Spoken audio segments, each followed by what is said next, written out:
দেখেন মূসা আলাইহিস সালাম আল্লাহকে দেখতে চাইলেন, আল্লাহ বললেন লাং তারানি, আমাকে দেখতে পারবে না। বললেন আদমকে দেখার জন্যে, আল্লাহ পাক আদমকে দেখাইলেন। এবার যখন বলতেছেন আল্লাহ একটা উম্মত পাইলাম, যে উম্মতটা ইউহাম্মিদুন, তারা একত্রে মিলে আপনার প্রশংসা করবে, অর্থাৎ তারা জামাতে নামাজ পড়বে, তারা মসজিদে যাবে, জামাতে নামাজ পড়বে। আল্লাহ ফাজআল উম্মতি, এদেরকে আমার উম্মত বানায় দেন। আল্লাহ বললেন এরা হচ্ছে আমার বন্ধুর উম্মত। সুবহানাল্লাহ।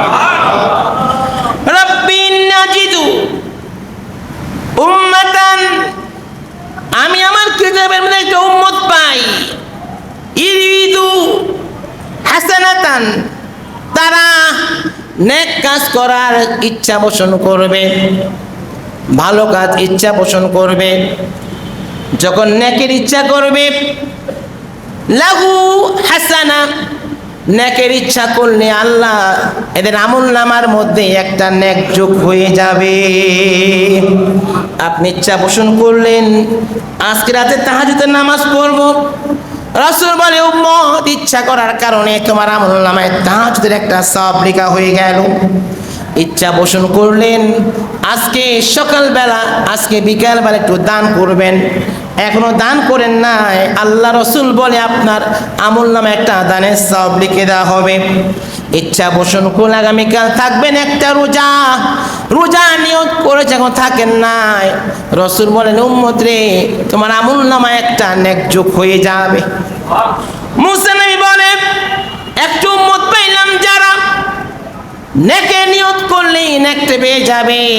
ইদা ফাআলু, যখন তারা আমলটা করে ফেলবে, ইদা ফাআলুল আমালা, যখন আমলটা করবে, ফালাহু আশরু আমসালিহা, একটা আমল করার কারণে তাদের আমল নামায় 10টা নেক যোগ হয়ে যাবে। একটা করবে, এক ওয়াক্ত নামাজ পড়বে 10 ওয়াক্ত সওয়াব পাবে, একবার হজ করবে 10টা হজের সওয়াব পাবে, একটা রোজা করবে 10টা রোজার সওয়াব পাবে, 1 টাকা দান করবে 10 টাকার দানের সওয়াব পেয়ে যাবে। আবার যখন গুনার ইচ্ছা পোষণ করবে, ইদা আরাদু সাইয়্যা, যখন গুনার ইচ্ছা পোষণ করবে, গুনাহ আমল নামায় লেখা হবে না, আর যদি গুনাহ করে ফেলে একটাই গুনাহ লেখা হবে। আল্লাহ ফাজআলহুম উম্মতি, আল্লাহ এদেরকে আমার উম্মত বানায় দাও। আল্লাহ বলেন আরে মূসা এটাও সম্ভব নয়, ইয়া উম্মাতু মুহাম্মাদিন সাল্লাল্লাহু আলাইহি সাল্লাম, এইটা হচ্ছে আমার বন্ধুর উম্মত, এইটা তোমাকে দেওয়া সম্ভব নয়।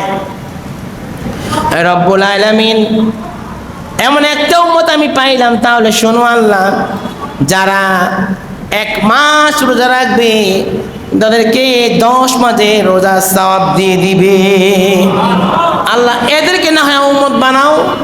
আল্লাহ বলে এইটাও সম্ভব না, এগুলো সব আমার বন্ধুর উম্মতের গুনাহগুণ। সুবহানাল্লাহ।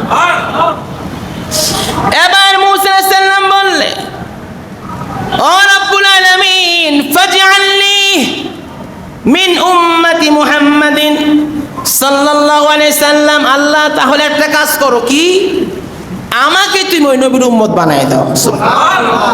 রানিং নবী, তার উপরে তাওরাত নাজিল হয়েছে, যিনি তুর পাহাড়ে সরাসরি প্রভুর সাথে কথা বলছে, সেই মূসা আলাইহিস সালাম বলে আল্লাহ তাহলে তুমি আমাকে ওই নবীর উম্মত বানায় দাও। সুবহানাল্লাহ।